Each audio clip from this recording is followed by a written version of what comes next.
Hello everyone, Benair here with another Legends of Runeterra spoiler season video. Today we have our Freljord support cards have just been released onto the Twitter and the Mobalytics. So let's go ahead and take a look at those cards and get a feel for them and maybe see if we can deduce based on the art and the effects what champion we are getting tomorrow. So without further ado, let's get into it. Our first card is Mammoth Shaman, which is a 3/3 for 4 in Freljord with regeneration, and the effect round in, if you've damaged the enemy nexus this round, transform me into Mammoth Rager. And Mammoth Rager is a 4 mana 5/5, so +2/+2 to stats. When I transform, draw a unit with regeneration. Okay, Card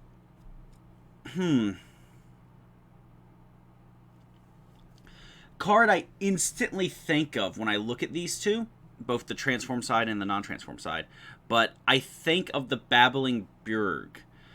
Now, Babbling Bjerg is a 4 mana 3/3 that says when I'm summoned, draw a unit with, I believe it says 4 or more power.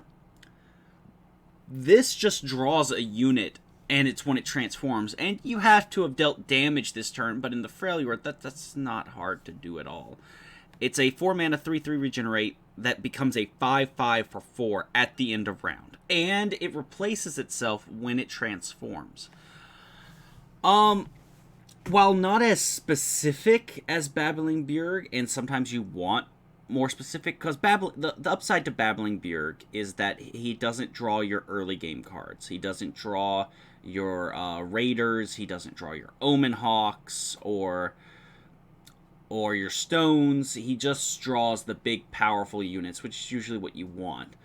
This just draws any unit, but it's a bigger creature, and it has regeneration, and regeneration is a really good ability in the Freljord because of all of your avalanches and ice quakes and blighted ravines and whatnot. So, is it a direct replacement? It depends on the deck you're playing. I think that if it's a deck that you just want to keep your hand full, and I think, is it just straight up better than Babbling Bjerg? I think it might just be straight up better than Babbling Bjerg. While this card can, like I said, get you your early game cards instead of a big game unit, it's still deck thins. And Babbling Bjerg is just a 3/3, no abilities, no keywords, I should say. And after he blocks, he usually dies on one block because he's only a 3/3, which is a good stat, but understat at 4/4 drop. This becoming a 5/5 regenerator is a lot more impactful. So while the draw may not be as specific and therefore as good, also, you could argue that sometimes you want a lower cost unit, so it thins them out of your deck so you don't draw them later. So it's not a bad effect in any way, it's just not as specific. So I think Mammoth Shaman is just, for most decks, a better Babbling Bjerg. Now, there are some decks that use Babbling Bjerg to draw, like, they only run 2 cards in their deck with more than 4 power, so Babbling Bjerg always draws them. In those decks, yes, you run the Bjerg, you get the specific draw, it's better. But in general decks, I think this Mammoth Ranger looks really, really good. So, I like it. I like it a lot. Next card. Mammoth Shaman. 6 mana 4/4 in Freljord. With Overwhelm. Round in, if you've damaged the enemy nexus this round, transform me into Mammoth Rager. Okay, so this is just an entire archetype, though. Shamans into Ragers. Okay.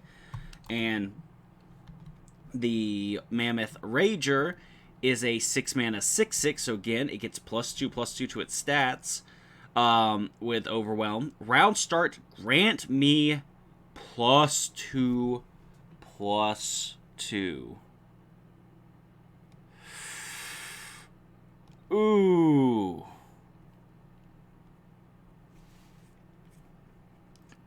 Ooh, okay. Okay. So Mammoth Shaman is a understated 6-drop at a 6 mana 4/4 Overwhelm. But if you damage the enemy nexus and at the round in, so it's a delay, but round in it's going to transform into a 6/6 Overwhelm.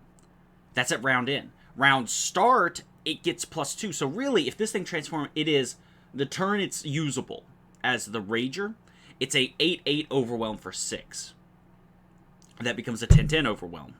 That becomes a 12/12, a 14/14, a 16/16. It just keeps getting bigger.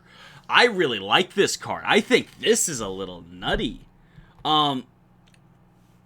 Sorry, it kind of depends on what else we have to work with, but we already have Ember Maiden. Ember Maiden alone makes this work. Ice Shards, I think is what it's called. The 1 damage to everything, including Nexus. And plus just attacking. You know, just swinging with your big units alone can make this trigger. If you've damaged the enemy Nexus in any way. It doesn't say specifically. Yeah, so this is just a big, huge beatstick of a creature.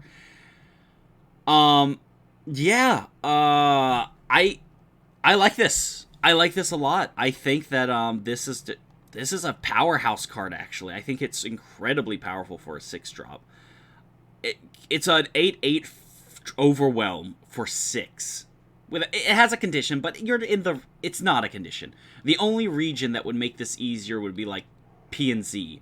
But besides that, this is easy to get. Mammoth Shaman and Mammoth Rager are amazing cards. Next card we got is Bone Scryer, a 2-mana 0/5. 2-mana 0/5, okay. When I survive damage, deal 1 to the enemy Nexus. Okay. Okay. So, this is the enabler, obviously. This is the card that's meant to be, you play this, your opponent attacks into you, you block, and it is when you survive damage. So,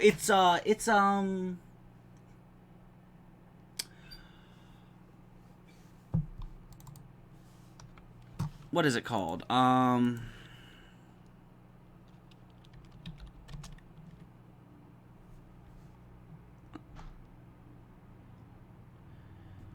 The Crimson Disciple. When I survive damage, deal 1 to the enemy Nexus. This is literally... It has the exact same effect and mana cost as a Crimson Disciple, except the 2 attack has been put onto the health, which is what you want. The Crimson Disciple never needed that 2 attack. This is a better Crimson Disciple.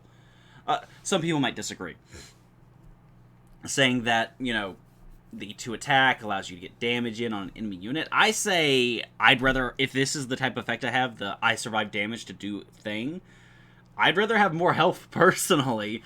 I think that this is an amazing card. This is your enabler.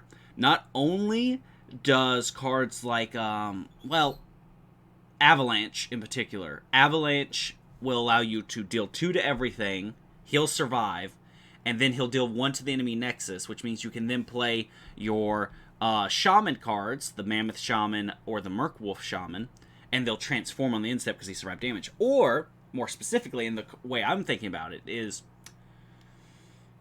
it's turn 5, or turn 6. Your opponent attacks with their all units. You block something with this Bone Scryer. It survives, it deals 1 to the enemy Nexus. Which means that on turn 6 during your opponent's turn, you can throw down your Mammoth Shaman. Your opponent passes turn during their instep, it transforms into Mammoth Rager. Your turn begins, and it becomes an 8/8 overwhelm that can open attack. That's what this is for. The Scryer is really here, obviously, just to enable... It's just here to enable the damage during your opponent's turn, because you can block with it in order to get off the effect. Plus, like I said, it survives Avalanche and whatnot, which also deals damage. Good enabling tool. I like it. Next card we got is Tusk Speaker, and this looks to be our last card. Tusk Speaker is a 2-mana 3/2 overwhelm with play, deal 1 to all Nexuses.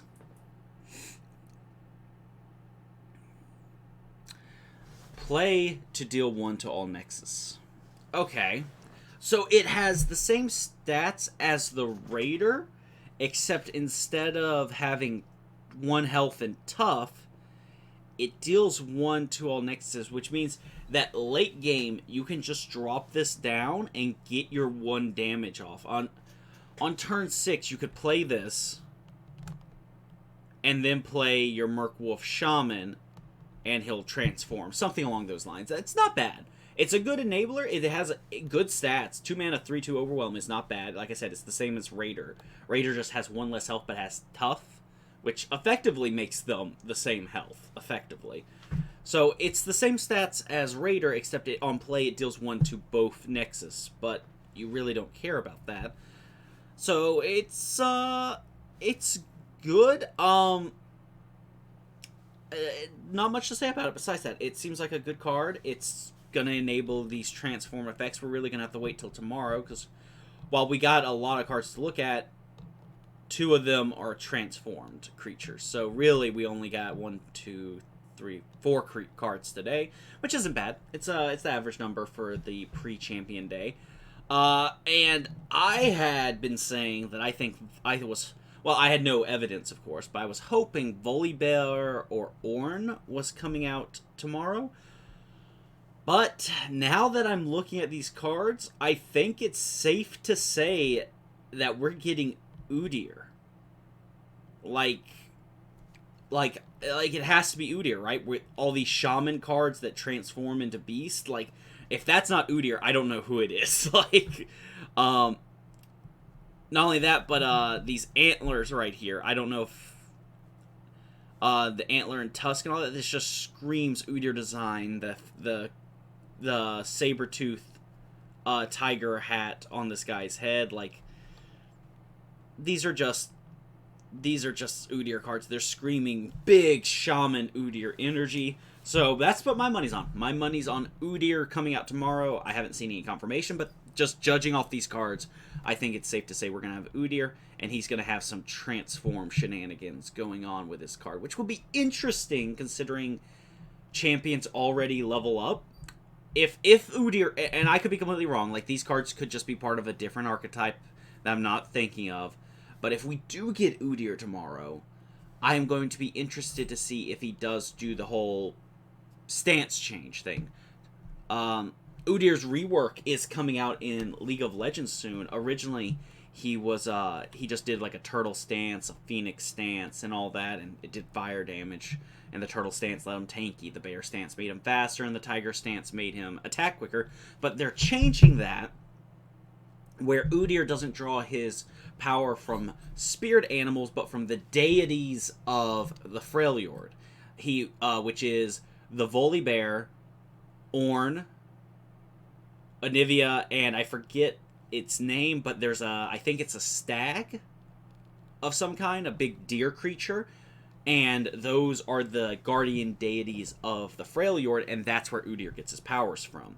So, if he does still do transform effects into different, and he gets different abilities based on what stance he's in, I'll be interested to see how it works. But we'll have to wait and see, and yeah, so yeah, let me know what your thoughts are on these cards. Let me know if you're hyped, and if you think Udyr's coming out tomorrow. If you disagree, let me know who you think is coming out instead. Thank you guys so much for watching, and I will see you tomorrow.